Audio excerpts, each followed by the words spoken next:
Et Julien Bayou, je vous en prie, installez-vous en direct. Merci beaucoup d'être notre invité politique ce matin. Bonjour, vous êtes secrétaire national d'Europe Écologie Les Verts. Vous êtes candidat aux législatives à Paris. On est ensemble pendant 20 minutes pour une interview en partenariat avec la presse quotidienne régionale représentée par Stéphane Vernet de Ouest France. Bonjour Stéphane. Bonjour, bonjour. Bonjour. On va évidemment parler, Julien Bayou, du gouvernement, des législatives, mais d'abord un mot sur l'actualité de cette nuit et cette fusillade, cette nouvelle tuerie qui a eu lieu aux États-Unis dans une école primaire du Texas. Il y a 19 enfants qui ont été tués. Joe Biden s'est dit écœuré et il exhorte à un sursaut pour réguler les armes à feu. Est-ce que vous craignez que ça reste un peu pieux? Oui, malheureusement, on avait fait... évidemment, on voit ces fusillades qui sont quasi quotidiennes, alors pas forcément dans les écoles et dans cette ampleur, mais le rapport aux armes à feu est incroyable aux États-Unis et il y a toujours cette difficulté à encadrer les armes, en particulier les automatiques ou semi-automatiques, au nom de ce droit à disposer des armes qui relèverait de la liberté d'expression. Il y a un enjeu majeur, c'est le lobby extrêmement puissant de la NRA. J'espère qu'ils arriveront à enrayer cette mise à disposition des armes. La Nouvelle-Zélande y est parvenue en faisant le choix très clair d'interdire les armes automatiques et semi-automatiques.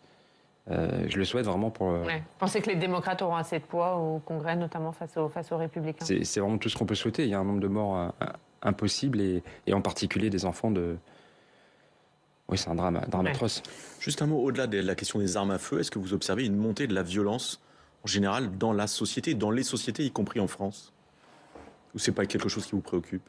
C'est assez difficile de répondre d'une seule traite en vérité entre la violence, la polarisation des débats. Oui, on la ressent. Une violence d'ailleurs en ligne qui peut se traduire par des violences physiques. Donc, mais c'est assez difficile de faire véritablement la part des choses de là où je suis. D'autres personnes vous direz que sur un siècle, justement, la violence tend à décroître, le règlement des conflits par la voie militaire, jusqu'à l'invasion de l'Ukraine par la Russie, qui dément cette analyse. Donc je vous dis de répondre d'un seul mot, oui ou non, sur le sujet, me semble délicat. On va parler du gouvernement et notamment de Damien Abad, ministre des Solidarités, accusé de viol pour des faits qui se seraient déroulés en 2010 et 2011. Il y a une plainte qui a été classée sans suite. Il clame son innocence. Damien Abad, il est maintenu au gouvernement. Seule la justice doit et peut trancher, dit Olivier Grégoire, la porte-parole du gouvernement. Est-ce que, comme tout citoyen, Damien Abad n'a-t-il pas droit à la présomption d'innocence? Mais je crois qu'on confond dans cette situation la présomption d'innocence et le fait de promouvoir des personnes mises en cause. Ça n'a aucun lien, en fait. Vous avez des personnes qui sont présumées innocentes, évidemment. C'est la loi. C'est le principe de base du droit à un procès équitable. Et vous aviez, par exemple, Thierry Solère, qui était 12 fois mis en examen. Et donc 12 fois présumé innocent, et d'ailleurs toujours à aucun moment condamné. Finalement, sous la pression, LREM a choisi de ne pas l'investir à nouveau candidat aux législatives. Moi, je considère que c'est une bonne chose. Vous voyez, je pense que c'est important de dire l'élection n'est pas un droit. Le fait d'être promu ministre n'est pas un droit. Là, il n'y a pas de mise en examen dans le cas de Damien Abad. Mais il y a une plainte classée sans suite. Il y a des mises en cause extrêmement graves, y compris pour viol. Et puis, moi, ce que j'ai pu découvrir, parce que ça, c'est un article et des révélations de Mediapart qui datent de ce week-end, mais ce que j'ai pu découvrir ensuite, moi qui connais peu, évidemment, le LR, les Républicains et autres, ou LREM, c'est que dans les différents articles où des journalistes demandent aux entourages, aux directions, que pensez-vous de Damien Abad, tout le monde, apparemment, secret de polichinelle, tout le monde dénonçait son comportement à l'égard des femmes. Alors tout le monde au sein des Républicains, pas au-delà de ce cercle. Et donc, oui, mais y compris un bon nombre de journalistes pouvaient se plaindre et autres. Bon, écoutez, à un moment, en fait, il faut... Donc ça, pour vous, ça doit suffire pour ne pas pouvoir être ministre? Je pense que c'est Même si la justice a classé la plainte. Il fut un moment où on parlait dans la société de république exemplaire. Ça a été même, je crois, un engagement du candidat Emmanuel Macron en 2016, et puis du président Emmanuel Macron en 2017. Et aujourd'hui, écoutez, on a un nombre de ministres mis en cause qui est incroyable, et on a même le garde des Sceaux qui est mis en examen, qui va peut-être affronter un procès devant la Cour de justice de la République. Moi, je pense, écoutez, c'est vraiment important. Pour être chauffeur de bus, pour être enseignant ou enseignante, il faut présenter un casier vierge. Mais encore une fois, il n'y a pas eu de condamnation. Et je n'ai pas dit ça. Mais pour autant, pour être chauffeur de bus, il vous faut présenter un casier vierge. Et pour être candidat aux législatives, ça n'est pas le sujet. Eh ben, je pense que c'est important de pouvoir dire, de faire le distinguo entre la présomption d'innocence, évidemment, et le fait de ne pas Mais pour vous, donner... ça doit être une condition pour être candidat aux législatives ou pour être candidat à une quelconque élection, vous nous direz, d'avoir un casier judiciaire. Oui, je pense que c'est important qu'il puisse y avoir une peine d'inéligibilité, notamment par exemple évidemment sur les questions d'abus de biens sociaux ou de détournement de fonds publics. Ça semble évidemment la norme. Vous allez le demander. Il fut un temps, bien sûr, nous proposons systématiquement, et c'est systématiquement refusé par cette majorité. C'est pour ça que c'est important d'en avoir une autre de majorité, coalition de gauche et écologiste, qui puisse enfin prendre ces sujets à bras-le-corps. Il fut un temps où on disait, c'était la jurisprudence du temps du siècle dernier, et c'était pas forcément mes alliés politiques, Balladur et autres, qui disaient, pour que le ministre mis en cause puisse se défendre, s'il est mis en examen, il quitte le gouvernement. Pourquoi ? Parce que sinon, on peut imaginer que la justice peut être instrumentalisé puisque le garde des Sceaux a autorité sur le parquet. Enfin, c'est la base.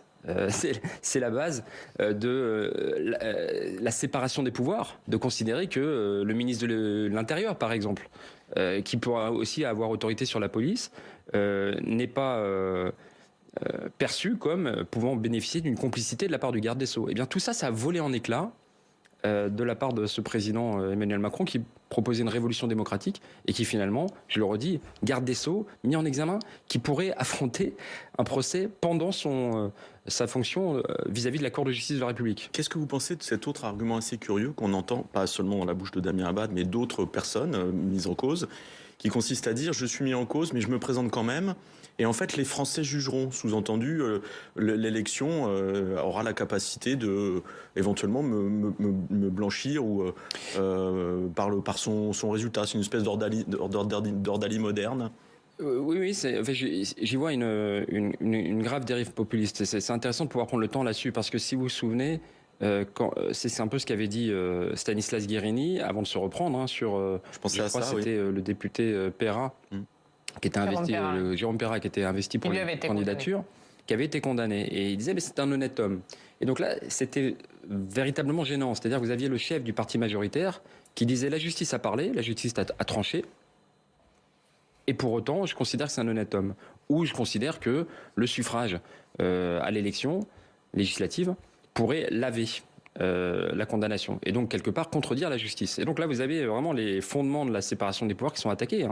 C'est l'exécutif, tout le monde le sait, c'est Emmanuel Macron qui a fait ligne à ligne les investitures de LREM. L'exécutif qui choisit le législatif, et quand la justice s'est prononcée, c'est pas grave en fait. Vous voyez, là, je pense qu'on ne mesurait pas la gravité de la chose, mais il y a cette idée de tempérament de la séparation des pouvoirs, finalement, c'est pas si important. C'est arrivé, par exemple, que Emmanuel Macron, président de la République, appelle le président du Sénat pour l'engueuler ou pour lui reprocher de jouer son rôle. Et Gérard Larcher n'est pas mon allié. Mais quand il joue son rôle de président du Sénat, de contre-pouvoir, ou en tout cas de exercice du pouvoir législatif, il est l'allié de la République. Et celui qui vient pour l'en empêcher ou tenter de l'en dissuader, s'oppose à la séparation des pouvoirs. Et ça pose un vrai grave problème. Pour moi, une dérive qui est très préoccupante. On va parler des ministères écologiques. Agnès Pannier-Runacher et Amélie Montchalin vont porter l'écologie au gouvernement. Alors, vous êtes déjà assez sceptique sur cette nomination. Pourquoi ne pas attendre les actes et ne pas attendre leur premier pas de ministre avec ce portefeuille avant de dire que ça n'ira pas et que vous n'en attendez rien ? Oui, d'habitude, il est d'usage de dire on verra, on jugera sur pièce, mais je pense que personne n'est dupe. On a déjà vu un mandat entier d'inaction climatique. Un mandat entier. La liste est trop longue. On n'a pas le temps aujourd'hui de parler de tous les renoncements, de toutes les promesses non suivies d'effets. Make a Planet Great Again, et puis finalement ne pas sortir du glyphosate, alors que ça avait été promis, réitéré, rabâché, et finalement rien. Au contraire, on a aujourd'hui des études qui montrent qu'il y a de plus en plus de traces de pesticides dans les fruits et légumes, 2 fois plus qu'il y a 10 ans. Donc en fait, ce gouvernement n'a rien fait et ne veut rien faire. C'est vraiment une question de choix d'ignorer la science, il y a 2 ministres quand même qui sont nommés dans les portefeuilles écolos. Il y a Elisabeth Borne qui est chargée de la planification écologique. Pour vous, le signal envoyé n'est pas bon ? Mais c'est que des mots. Il pourrait y en avoir 15, ça sert à rien. Enfin, vraiment, ce président n'est pas écolo. C'est-à-dire, c'est d'ailleurs un drame. C'est peut-être un des présidents les plus jeunes qui a grandi avec les alertes du GIEC, qui a constaté, comme tout un chacun, les canicules, les événements climatiques extrêmes, la sécheresse. qui est mieux informé évidemment que quiconque et qui choisit délibérément de ne pas agir. Et donc vous pouvez avoir 2 ministres, vous pouvez y en avoir 15. Elles n'ont jamais manifesté le moindre intérêt. Ils n'allaient rien faire en matière d'écologie dans ce quinquennat. Non, mais ils ont parlé, ils n'ont rien dit. Ont-elles annoncé une date de sortie des pesticides? Non. Voilà. Et la France est dernière en Europe sur le développement des énergies renouvelables. La dernière en Europe. Oui, bah, très bien, super. Non, mais qui peut le croire? Enfin, franchement, qui peut croire ces promesses en matière d'écologie? La liste des renoncements est trop longue. Il y avait la Convention citoyenne pour le climat, convoquée par Emmanuel Macron lui-même, dont il devait reprendre sans filtre les différentes propositions. Il a passé tout ça à la broyeuse. À un moment, il y avait Elisabeth Borne qui occupait ou qui figurait, c'était plutôt de la figuration, au ministère de la Transition écologique. Elle a passé son temps, c'est elle qui a supprimé le plus de postes au ministère de la Transition écologique, moins 1700 personnes. Bon, tout ça, c'est du vent. Donc, la seule manière d'agir concrètement pour le climat et de ne pas perdre 50 plus, c'est d'envoyer une majorité de députés, écologistes, communistes, socialistes, insoumis, NUP, à l'Assemblée les 12 et 19 juin. Sinon, c'est parti pour 5 ans à perdre, non seulement sur le climat, non seulement sur la santé, mais également sur tous les emplois que cette transition écologique pourrait procurer. À propos des ministres, la nomination de Pape Ndiaye comme ministre de l'Éducation nationale a suscité beaucoup de critiques, et des critiques parfois très vives. Est-ce que ça vous a surpris? Écoutez, moi, je n'ai pas très bien compris ce que Pape Ndiaye était allé faire dans cette galère. Pour nous, là d'où je suis, c'est d'abord un soulagement que Jean-Michel Blanquer soit parti et soit remercié, désavoué certainement. Il laisse un ministère de l'Éducation nationale gravement affaibli. Le recrutement des enseignants est toujours plus compliqué. Là, je pense aux parents d'élèves et aux élèves, évidemment, qui sont dans le stress absolu à cause de ces algorithmes Parcoursup qui organisent la compétition, le tri, non pas l'évaluation, mais le classement et le tri, et rendent toujours plus difficile l'accès à l'enseignement supérieur. Bon débarras, vraiment, enfin. Ce ministre qui, au lieu de s'occuper de son ministère, faisait de la politique avec des anathèmes et autres, plutôt dans les matinales qu'à son ministère, bon débarras, voilà. Mais je ne sais pas ce que veut faire Pape Ndiaye à la tête du ministère de l'Éducation, je ne l'ai pas entendu. Là encore, c'est frappant, vous avez un gouvernement qui est là, comme ça, en suspens, qui ne sait pas pourquoi il est là. Je pense que... Jean-Luc Mélenchon, le premier, dit qu'il est là pour un mois, ce gouvernement. Oui, mais parce que pourquoi nous avons un projet. Vous pouvez aller sur nupes-2022.fr, 650 mesures sur lesquelles nous sommes mis d'accord avec ces différentes formations. Enfin, c'est précis, c'est concret, on peut en débattre. Pour être pour ou contre. Non, mais vous savez qu'on est en période de campagne, en période de réserve ministérielle, et que du coup, les ministres ne peuvent pas venir sur les plateaux, faire des annonces. Et vous savez pourquoi? Parce qu'en fait, ils ne le savent pas. On n'a rien. Alors, hormis des mots, évidemment, dans l'entre-deux tours, Emmanuel Macron a dit planification écologique, nanani, nanana, mais avant il avait dit mec aux planètes Greta, et finalement, il n'en était rien, évidemment. On ne sait que la proposition parfaitement injuste de réforme des retraites à 65 ans et conditionner les aides RSA. C'est tout. Et peut-être la fin de la redevance et donc la fin de l'indépendance financière des médias publics. Il y a quand même un texte pouvoir d'achat qui va être présenté, qui a été annoncé. Elisabeth Borne a dit que ce serait le premier texte qui serait examiné par la nouvelle Assemblée nationale, avec notamment un chèque alimentaire, une indexation des retraites sur l'inflation. Ça, si vous êtes élu député, vous voterez ces mesures d'ailleurs? Si vous voulez une augmentation du pouvoir d'achat, votez NUP. Ouais, on voit bien qu'il y a des élections, parce qu'en fait, Emmanuel Macron promettait de réformer jusqu'au dernier quart d'heure. C'est pas tout à fait récent, les questions de pouvoir d'achat dans ce pays, les questions de pouvoir de vivre. C'est pas tout à fait récent. Le fait que la facture énergétique, la facture du carburant, la facture de l'alimentation, la facture des frais bancaires augmente extrêmement rapidement, c'est pas tout à fait récent. Jusqu'au dernier quart d'heure, il n'en a rien fait. Alors, le président de la République... Il y a eu un blocage des prix de l'énergie, il y a eu une indemnité. Nous voulons une augmentation des salaires. C'est possible dès aujourd'hui. Vous avez le SMIC qui peut être augmenté, ils ne veulent pas le faire. Nous, on dit la valeur travail, si vous la respectez, si vous la considérez, eh bien, il faut la rémunérer. Donc, c'est pas des primes, c'est pas cet aspect paternaliste de vous donner des primes parce que vous auriez été bien brave. C'est les salaires, ça se paye. Vous avez 85% des conventions collectives qui démarrent en dessous du SMIC. Quand est-ce qu'ils ont parlé de dialogue social pour engager le fait que, eh bien, dans les conventions collectives, les salaires démarrent au niveau du SMIC? Ils ont laissé faire, c'est pas leur affaire. Nous voulons augmenter les salaires, dégeler le point d'indice, développer, augmenter les pensions et mettre en place cette garantie d'autonomie de la jeunesse. Alors, si ça plaît, si c'est ça que vous estimez pertinent pour le pays, voté pour la coalition Union populaire écologique et Et sociale. justement, on va en parler, on va parler de ces législatives. Un mot d'abord sur Corinne Lepage, qui est écologiste, qui est ancienne ministre de l'Environnement et qui a annoncé hier qu'elle allait présenter 250 candidats aux législatives avec Jean-Marc Governatori, qui a participé à votre primaire, à la primaire des écologistes. Qu'est-ce que vous pensez de ça? Ah, vous me l'apprenez. Moi, j'ai pas... Ils disent, je les cite, qu'il est indispensable d'avoir un mouvement centré sur l'écologie qui n'entre pas dans le diktat de Jean-Luc Mélenchon, une écologie républicaine laïque. Qu'est-ce que vous répondez? Rien. Écoutez... Vous en avez tout avec Jean-Marc Governatori. Il avait voulu déposer plainte contre la primaire, se présenter à l'élection présidentielle. Vous avez des nouvelles? Non. Je crois qu'effectivement, il avait tenté à un moment de se présenter à l'élection présidentielle, mais il me semble qu'il n'y a eu aucune signature. C'est ça, zéro. Je parle sous contrôle. Non, Voilà. mais là, est-ce qu'on n'est pas sur des frondeurs écolos, allez, pour le dire plus simplement? Non, je crois qu'on est sur une recherche de financement public. Je les laisse à leur affaire. Uniquement Ça ça? ne me concerne en rien. Vraiment, je pense que ça résume l'affaire. Tentative de présentation à l'élection présidentielle, zéro signature. Je ne sais pas s'ils l'ont véritablement recherché. Donc, je ne vais pas leur faire plus de communication que nécessaire. Mais chez Europe Écologie Les Verts, tout le monde soutient vraiment cet accord, parce qu'on n'entend pas Yannick Jadot, par exemple. Pourquoi il est aussi silencieux? Au contraire, Yannick Jadot est allé par 2 fois soutenir des candidatures de la coalition. Peut-être ça vous a échappé. C'était samedi, il y a 10 jours, et samedi dernier, en soutien respectif à, si je peux me permettre, de Eva Sass à Paris et Karine Pellegrin dans le Val d'Oise. Il soutient les candidatures écologistes de la coalition de l'Union populaire écologique et sociale. Et il est d'accord avec l'accord tel qu'il a été signé? Il était en soutien avec les différentes candidatures. Enfin, de fait, on le voit quand même beaucoup moins sur les plateaux en ce moment. Il n'était pas à la conférence de presse du présentation du programme de NUP. Enfin, il vous aura pas échappé qu'il est lui-même pas candidat aux élections législatives et qu'après la candidature à la présidentielle, il prend un peu de temps. Jean-Luc Mélenchon, il n'est pas candidat, on le voit partout en fait. Oui, bien sûr. Donc, il est quand même à la manœuvre. Ça vous surprend pas non, ça nous surprend de le voir moins en ce moment. Il n'est plus candidat à la présidentielle.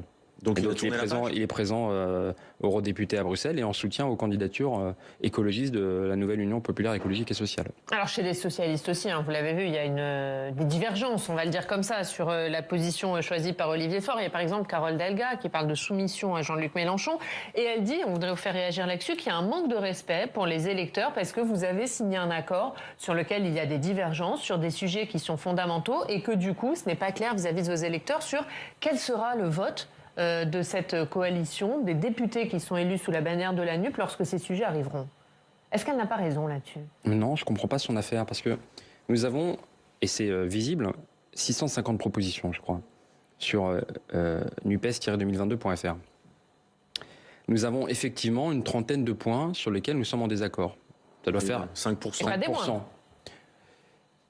Et en fait, moi, je m'en réjouis. Je pense que dans ce pays, on n'est pas habitué au débat. C'est-à-dire que moi, je suis pour la sortie du nucléaire. Je suis pour le fait qu'on développe massivement les énergies renouvelables. Avec le Parti communiste, nous partageons donc l'ambition de développer massivement les énergies renouvelables, et y compris la rénovation thermique, parce que ça crée de l'emploi, c'est bon pour le confort, c'est bon pour le climat, c'est bon pour la santé. Eux disent, ils veulent continuer et faire de nouveaux projets de nucléaire. Bah, très bien, actons ce désaccord. Ça veut dire qu'à l'horizon 2050, nous ne sommes pas d'accord sur l'objectif final de mix énergétique, mais que dans les 5 années qui viennent, nous sommes d'accord et nous pouvons avancer très très vite sur les énergies renouvelables ou sur les 700 000 rénovations thermiques. Bien. Et pour le reste, à l'Assemblée, que vive le débat. Ça veut dire que chacun aura sa liberté de vote? Ça s'appelle la liberté de vote et elle est constitutionnelle. Et nous, on y est très attachés. C'est-à-dire qu'il peut y avoir un débat enfin à l'Assemblée. Je crois qu'on est vraiment mais par exemple, intoxiqué. Si vous voulez demain déposer un amendement ou une proposition de loi sur un sujet qui vous tient à cœur et qui fait partie des divergences avec Jean-Luc Mélenchon, ça vous le pourrez? Ou il y aura un blocage de la France insoumise? Mais vous plaisantez, fort heureusement. Mais en fait, je crois vraiment qu'on est intoxiqué par l'absence de débat. Depuis quand, dans ce pays, on se réjouit qu'un président décide de tout pour tout le monde tout le temps et que quand un député ou une députée a le malheur de voter en conscience, on le fasse revoter. Parce que c'est bien ça, sur le glyphosate, c'est bien ça ce qui s'est passé. C'est-à-dire qu'à la faveur d'une discussion tardive, la majorité avait été mise en minorité, le gouvernement a demandé un nouveau vote. Si vous vous souvenez, la déconjugalisation de l'allocation handicap, qui fait que, comme on calcule les revenus du conjoint, des femmes en particulier en situation de handicap peuvent être privées d'autonomie, pour le dire comme ça. Individualisons l'aide handicap. Et puis revalorisons-la, évidemment. Il y avait eu un vote tout le monde était pour, y compris la majorité. Le gouvernement dit hop, hop, hop. On revient sur le vote. Et ça, c'est scandaleux. C'est encore une fois l'exécutif qui se pique de décider en lieu et place du législatif. Nous souhaitons que le débat s'engage. Nous croyons que le débat, la délibération permet de meilleures politiques publiques. Nous sommes convaincus qu'il faut que le débat ait lieu dans les institutions parce que sinon il peut avoir lieu par ailleurs et de manière plus brutale ou plus violente. Donc, bien sûr, chaque député conserve un droit d'amendement, c'est constitutionnel, peut choisir en conscience son vote, c'est constitutionnel, nous y sommes très attachés. Et je pense que, véritablement, nous présentons ces propositions, mais débattons-en. Quel est le projet du gouvernement? Je ne le connais pas.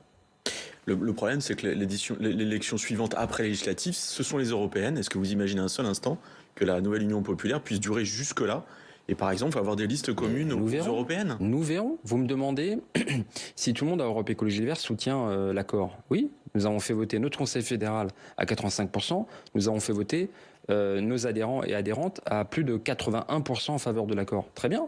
Nous n'avons pas signé. Des élections qui vous réussissent. Vous avez sûrement envie d'avoir une liste Europe Écologie Les Verts. Vous allez avoir une liste sous la bannière de Jean-Luc Mélenchon. Mais vous savez comment nous procédons. Nous verrons et nous voterons. Mais souffrez qu'on puisse se concentrer sur les 18 jours qui viennent.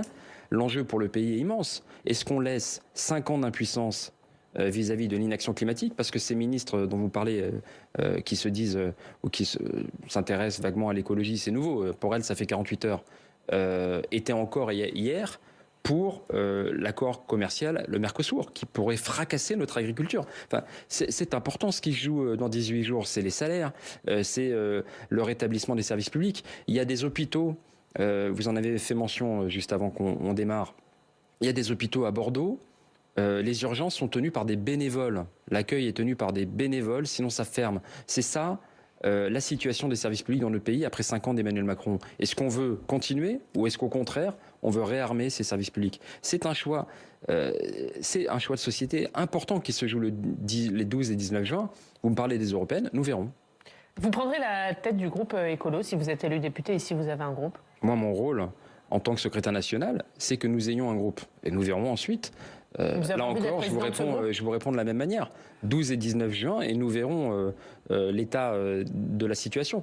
Notre enjeu, c'est qu'une coalition peut organiser un gouvernement alternatif à celui-ci. Vous voyez, vous me parliez du nouveau ministre de l'Éducation. Je ne connais pas son projet. Je ne peux pas vous dire qui sera ministre de l'Éducation si nous avons une majorité. Je peux par contre vous dire qu'il y aura un enjeu. Je peux par contre vous dire qu'il y aura un enjeu de recruter des enseignants, des enseignantes, d'augmenter leur salaire de 20% et d'en finir avec Parcoursup qui met les parents d'élèves et surtout les élèves dans un état de stress permanent et que ça remonte même jusqu'au collège avec Affelnet. Voilà le type de projet que nous voulons mettre sur la table. Débattons-en. Je ne connais pas. Ce gouvernement, encore une fois, n'a pas de projet. Nous en avons un.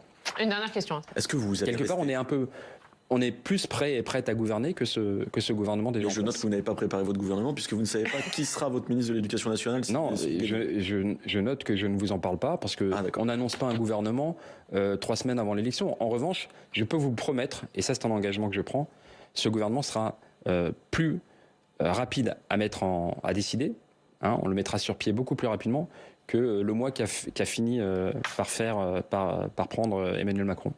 Et du coup, rapidement Stéphane, parce que là du coup... Est-ce que vous allez rester à la tête d'Europe Écologie Les Verts? 12 et 19 juin. Désolé de ne pas vous parler des européennes ou des régionales 2028. Bon là c'est un peu plus proche. Mais vous viendrez nous en reparler, Julien Bayou. Souffrez qu'on se concentre sur voter les 12 et 19 juin. Et vous viendrez nous en reparler. Vous faites des procurations. Évidemment. Merci beaucoup Julien Bayou d'avoir été notre invité.